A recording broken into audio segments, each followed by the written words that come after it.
From the home fleet and re-equipped with T-47s to fly out to the Far East later on. So really the air system will come down, and our system is too low. That must have been really, really confusing. In here, yeah. But anyway. That we'll be seeing in today's flying programme. It's now my pleasure to welcome to the commentary box the man who's going to be displaying by far the fastest and the loudest of the items on display today, the F-16 Fighting Falcon of the Belgian Air Component. But it's also quite a sad day because it's his last... I guess Duxford being one, especially the UK. UK is a very nice... So those of you who've seen your display before in the F-16 here at Duxford, or indeed you've seen it elsewhere, what are the things to look out for in your 2011 display that are different? And the main aim for me is to kind of combine speed, the fast part of the show, but also a slower part. Well, Mitch, you've got to get off soon to...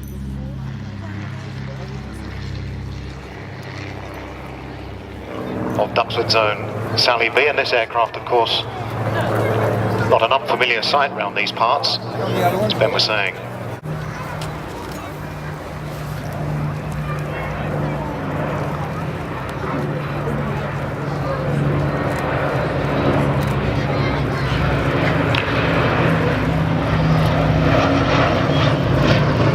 Now it is a massive undertaking to keep this aircraft where she belongs, in the air. 17G, an example of which we see here, as Sally B runs through this time with bomb doors open.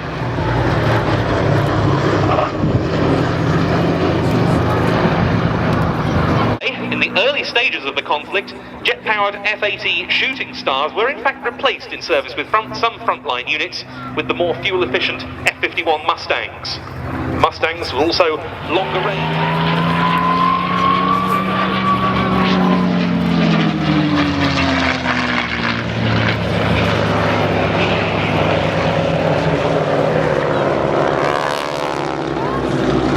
We think of the Mustang largely as one of the outstanding fighters of the Second World War, but it was now standard out with 3 examples of the Stinson 5 Sentinel, one of which we can see here on the ground,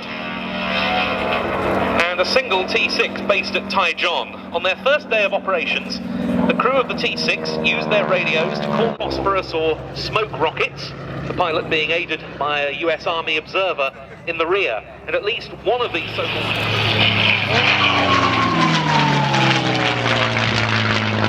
Wheels down on the B-17, which was crewed for us by Piers.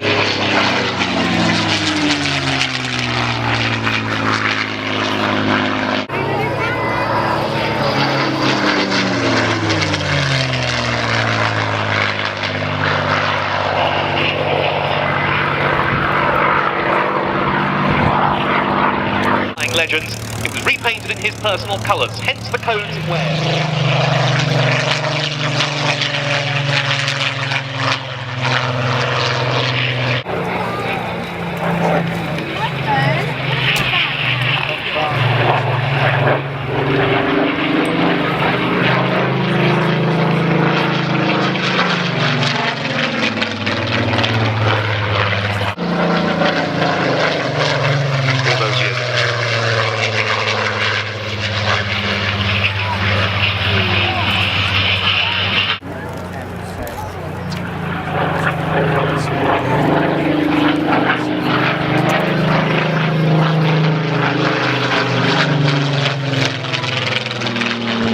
This Spitfire 14 of the fighting collection was built at the end of 1940.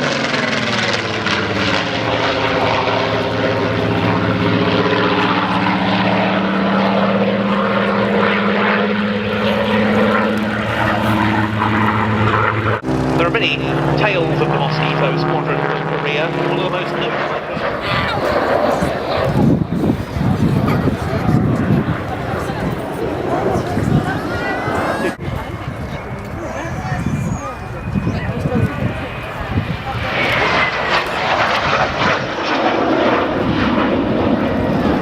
Rolls-Royce Derwents powering this aircraft.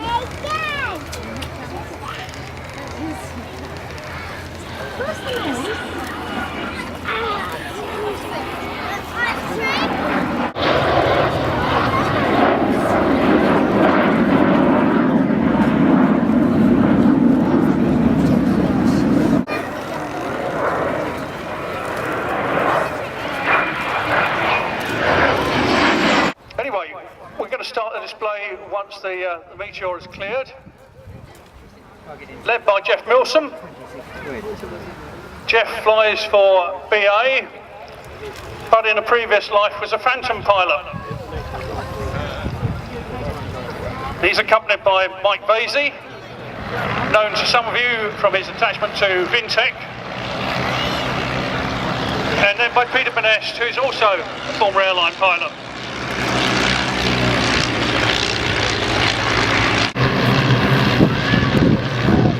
The arrow, of course, is one short.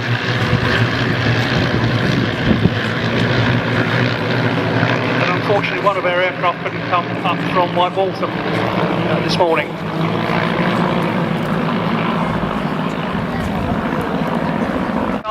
Of production in various countries, the Canadians, where it's a bit colder, actually produced Tiger Moths with cockpits.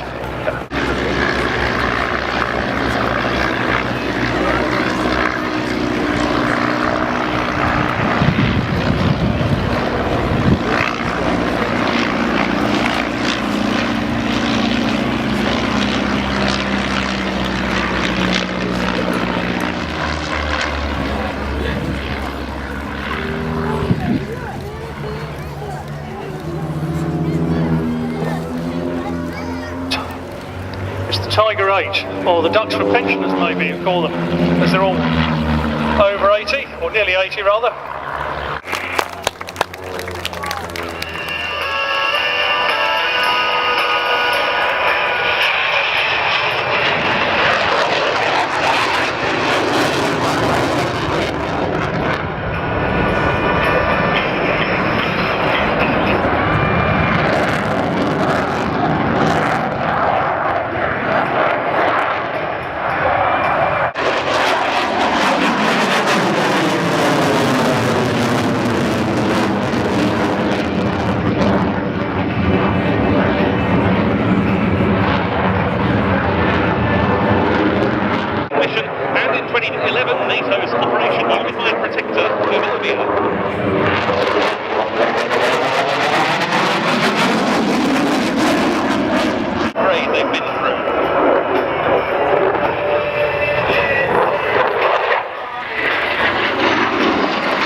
Those part of an original 348 aircraft ordered by the air arms of Belgium, Denmark, Netherlands and Norway.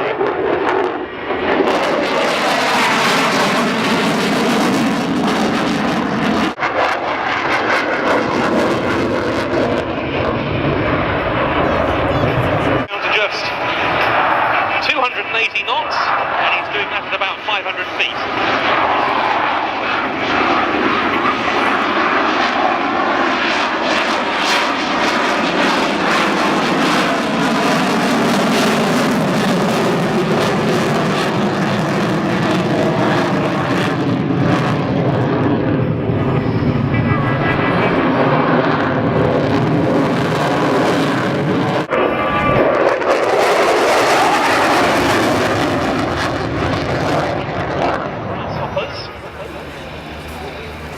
The aircraft in the lead, coded 57H, represents one with a very interesting history.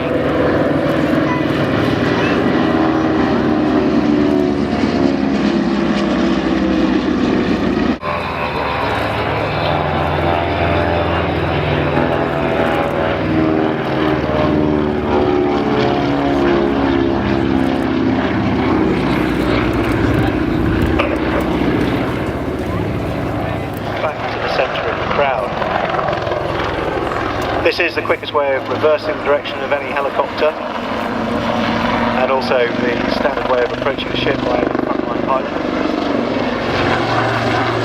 The aircraft are approaching each other head to head at a closing speed of approximately 220 miles an hour.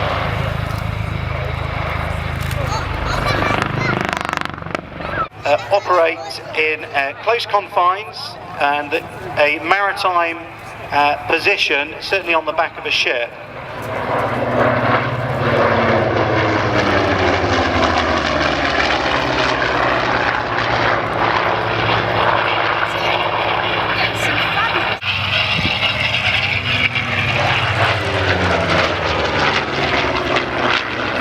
The pilot was protected by a considerable amount of armour.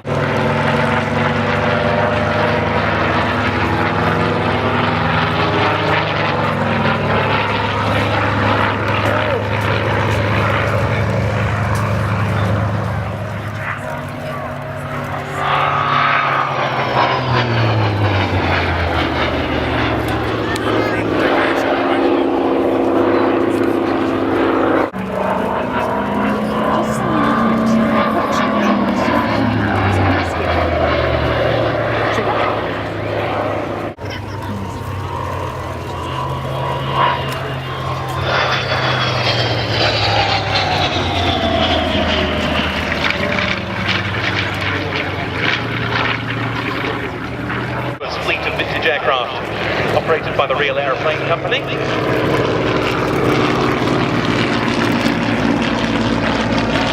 up, and it's also worth, I think, Colin, dedicating that Sea Fury display which was performed by Lieutenant Commander Chris Gopka to all of the Fleet Air Arm pilots who lost their lives on operations in Korea. It was a Sea Fury that was credited with the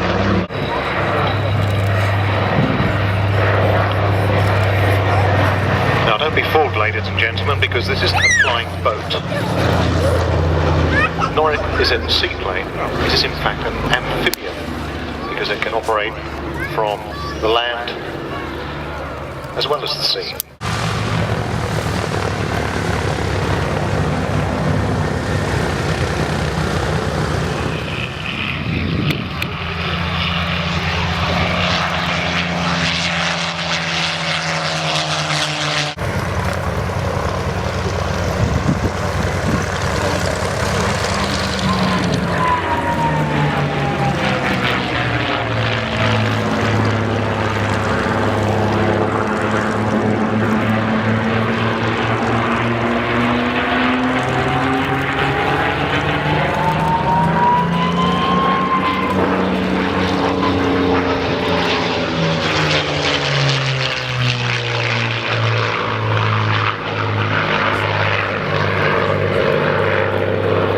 To keep it within sight of running in close to 400 knots, the F-86 Sabre.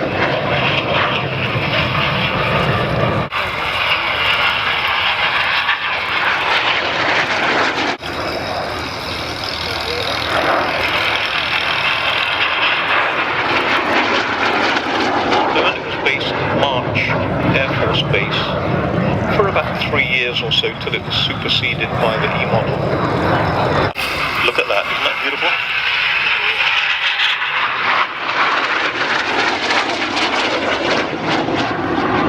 That to restore it, of course, and 10,000 painstaking man-hours